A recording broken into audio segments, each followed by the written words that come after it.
was one woman out here just a little while ago. She came out to grab a few pictures. She jumped back in her car and she got off the island. Other than that, we're alone, which is a good thing because you can feel Hurricane Ian is getting closer. The wind is picking up, the rain is picking up, and of course all eyes are on this, the water. Sanibel is bracing for an 8 to 12-foot storm surge. That means that when the storm approaches, this whole area will be underwater. This is what 140 to 160 mile-an-hour winds looks like, sounds like, and feels like. These are not the conditions you want to be outside in, getting video or looking at your house or checking on your friends and family. All right, for now, reporting for Wink News, I'm Celine McArthur. Back to you. Wink News investigative reporter Celine McArthur live along Sanibel Causeway. Celine, what are you learning about the rescue efforts out there at Sanibel? Well, Russ, I found out that if you need fire or EMS service after 10 o'clock tonight, you are out of luck. They are leaving Sanibel Island. Now, you may be wondering, why are they leaving? Well, EMS and Sanibel firefighters tell me when the storm gets closer, this causeway will be impassable. In fact, all of the roads are going to be too dangerous to drive on, so they're not going to be able to get to you. Now, they're hoping that you will follow their lead, get off the island, and get to safer and higher ground. Parts of this roadway all washed out. The guardrail twisting and turning and bending in here right in the middle of the roadway. That needs to be moved. But again, nothing in comparison to what you're about to see. Okay, so this is the toll booth area. This is where you would drive through. You can't drive, you can't, I mean, it's really, there's some dangerous spots you shouldn't even be walking, but this is the only way to show you the approach. All right. So you see where we are? This is normally how you'd kind of start up, get off above the water, and then there's this. About 50 yards of the bridge gone. It's all here. You can see the lines from the roadways. You can even see a chair there. You can even see a kayak. You know, obviously somebody didn't place that there, but it almost feels like the only way you're going to get on and off this island is by boat. Something interesting just happened. There was a sound check where someone was rehearsing their introduction to Congressman Christ, and they were using the song Ain't No Mountain High Enough, which gives you a little insight into how they're feeling tonight. As soon as Congressman Christ left the stage, he was swarmed by nearly everyone in the room. Here's how it looked from above, from my GoPro, and here's the very last thing he said before he left the ballroom. Oh, it'll be a tough race, no question about that, but a lot of energy going on here. It's going to be fun. Sheriff Marcino's decision to record and release a perp walk of a child piqued the interest of national and international news organizations. In a Wink News exclusive, investigative reporter Celine McArthur does something that Sheriff Marcino never did. Celine, you talked to the accused. I did. I wanted to know what many of you have asked. Did this boy want to hurt people at his school? Daniel Marquez told me no. So I asked him what happened. Now, this is the first time we're identifying Daniel. His dad says they want you to see their faces when they explain. Why broadcast this all over the world while you're still trying to figure out what's going on? I'm not the one broadcasting. The news media comes to me because I'm the sheriff. No, but you posted 3 hours after he was arrested. At 7:31 that evening, you posted his perp walk. The father is the one talking to everybody and anyone that will listen to him. The father is angry, but not about the investigation. He agrees, see something, say something. What he doesn't agree with is how he says the sheriff has paraded his son around on social media, creating his own narrative of events. Now, that includes this post on TikTok. Daniel's mugshot is edited over a clip of Marcino's Fox News interview, and it's put to music. What sounds like Shoot to Thrill by AC/DC. Look, you have a pretty big microphone to do that, right? To hold people accountable and to tell the story of the most vulnerable people in America, right? Right. That is exactly my job. Ask the tough questions, get the answers, and present them to you. This applies to all our elected leaders. You can go to any candidate or politician's website or YouTube to watch their campaign ads, their videos, and read their statements on a wide range of issues. We dig deeper. Congresswoman Demings gave us 30 minutes in Miami. It did take time to get beyond the talking points, so we focused mostly on two issues: gun violence and the high cost of living. How do you solve the problem of inflation? We've got to work to drive the costs down, right? Let's look at the bipartisan infrastructure deal, for example. I'm so glad we were able to get that done. Economists say that was a major driver of the inflation, the major driver of why things cost as much as they do today. Well, you know what? I talk to people who benefited from that plan every day. And defends the immediate benefit of stimulus checks and expanded unemployment benefits, despite warnings about the inflation it would cause. It's kind of like, if I can't feed you every day of the year, then I won't feed you today.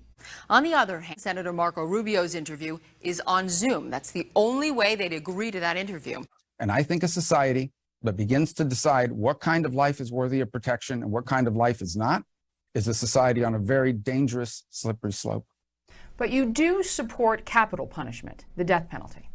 Well, that capital punishment is a completely different thing. First of all, I've already been arguing for years that I'm uncomfortable the way capital punishment is applied in some cases, because I want to make sure that the people who are facing capital crimes have the same level of representation as someone who could afford to pay for it themselves. That said, that is not innocent human life. These are people that are responsible for heinous crimes, and society does have a right to defend itself. In the end, I asked him what he would do for you if elected again. That he did not answer. The important thing is to talk about, first of all, what I've already done. While these rules can be limiting, there is an upside. These candidates can't lie in political ads or in person. But you're not allowed to say anything that's untrue, not only about yourself, but also about your opponent. So can you imagine? That's really one good thing. If we could get that in all the other elections where people couldn't lie about their opponents, wouldn't that be wonderful?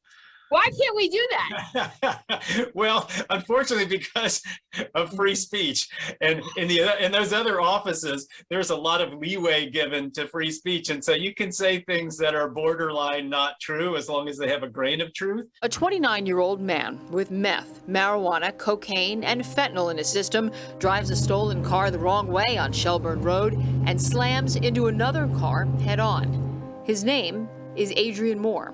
He dies, and the woman he hits is hospitalized. That was the breaking news headline. When you dig deeper into what led to Adrian's death on this road, you learn more. We investigate what role social services, mental health, and the prison system in Vermont played in creating and unleashing what his sisters call a monster. The sisters say the proof is here. They provided me thousands of Adrian's documents from the Vermont Psychiatric Care Hospital, from the Brattleboro Retreat, from the University of Vermont Medical Center, the Rutland Regional Medical Center, the Howard Center, and the Southern State Correctional Facility. Here's what I found. Tonight, we're getting your questions answered. How much power does Burlington's mayor have when it comes to hiring new city employees? Is it reasonable to hire them without a contract? And how can you be sure your tax dollars are being used wisely? Well, after multiple requests for an interview with Merle Weinberger were denied or ignored, the mayor is now willing to talk about his temporary director of police transformation. Speaking of the accountability you just talked about, was there an exit interview performed? If so, how did it go? And is there any documentation of that? So the exit, there was no exit interview in this case that I conducted. Now, the director was embedded, as you said, in the police department for 6 months to learn, what's going on. And then he's essentially sent home. Isn't that experience essential to police transformation moving forward? Cal's made it clear he's not going anywhere. He's a permanent resident of Burlington. Now, do you think moving forward, do you think the mayor should have the authority to create positions, determine their pay, length of service, and hire who they want to fill them? Well, that power, of course, is really severely limited. The only reason I was able to take that step in this case is, first of all, I thought it was time. We were again in a very urgent, critical time that. Weinberger maintains Dotson was a key player in, quote, forging a new consensus on policing in Burlington for doing things like hosting community conversations and spending time inside Burlington PD. But we don't know exactly how he came to that conclusion where's the proof? Now, in the records I requested, the email records, both the first batch and the second batch provided by the city, nearly every time it appeared the mayor and Dotson were having substantial conversations, they were blacked out. Many of you are asking, where's the money coming from to pay for this? So I asked the congressman if there's an American payback plan. So many Vermonters are getting money in their pockets, either through the stimulus checks or boosted unemployment to help them get through the pandemic. But we know nothing in life is truly free. Congressman, what should we all be prepared for because of this? An increase in income, business, or property taxes, more expensive goods, higher interest rates for car loans and mortgages? Well, we don't. Let me say this very directly. We have to borrow this money, and I made a decision to support that. So I guess the question is how are we going to pay that back? Because you know we're a consumer-driven economy, and many Vermonters are asking us, like, what should I expect to be paying more for because of this? They want to plan ahead. Well, you know, it's a different world we're in because we continue to have low interest rates, and we've had those persistently for years. And it's one of the reasons that economists on both sides of the aisle, Republican and Democratic leaning orientation, have advocated for a very robust federal response. Now, what happens when people's ideologies, belief systems conflict? So you believe you shouldn't have to wear a mask, but other people believe, you know what, I have the right to be safe, whether I'm in a public space or I'm in a local business. So then whose right supersedes the other? How does that work then? You know, that's an interesting question. I don't know how to answer that, to be completely honest. That's a whole other ball game. So many people in Vermont, everywhere I go, so many people are wearing masks. And they're feeling like, okay, maybe we can keep the numbers down because we have the best in the nation so far. We can keep our kids safe, and maybe we can get rid of the coronavirus faster if we keep wearing the masks. What would you say to them? I would say we had decent numbers in Vermont before we mandated masks. Well, and because you brought up that point, prior to the mask mandate, we had nearly all of our 58 deaths from the virus and close to 1,000 positive cases. So why do you think it was handled without masks?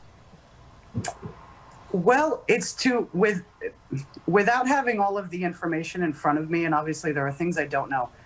It's my understanding that many of those deaths occurred in nursing homes or similar situations. Right, which in the earlier cases where people who were going into those nursing homes were not appropriately wearing masks and PPE. So now that they've worn the masks and now that they have the additional PPE, the numbers have actually gone down in nursing homes. Okay, yeah, I'm not super familiar with all the numbers, like, you know, the exact stats. I'm not super familiar.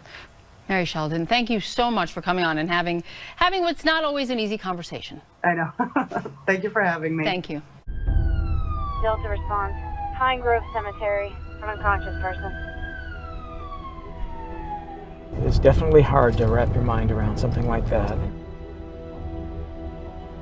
Worst thing is, if she was alone, nobody called her, I don't know how long she would have been there, and she probably would have died.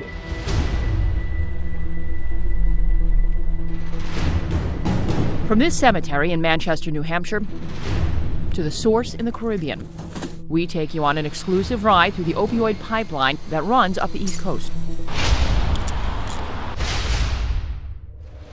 The cocaine shipments, heroin shipments through Puerto Rico or the Virgin Islands, where it's essentially in the United States, where they don't need to pass through customs once they get into the Northeast. We climb the ladder of law enforcement to give you the bigger picture. Your investigation goes from this small little blip on the radar, and it grows, and before long, you're dealing with a multi-level drug trafficking organization. We investigate the latest trends. Fentanyl being mixed with cocaine.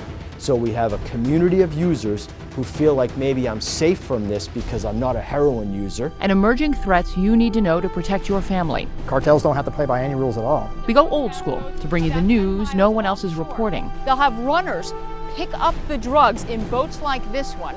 Some people look out and see the beautiful ocean. You know, we look out and see, man, look at all these ways that a go-fast boat could come in here and drop off drugs. Hitting the streets to investigate what's really happening. When you sell, do you know what you're selling? 9 out of 10 times no. When you get it, they don't tell you. What is that? Correct. Learning from the people you'd be too scared to talk to in neighborhoods you'd never step foot in.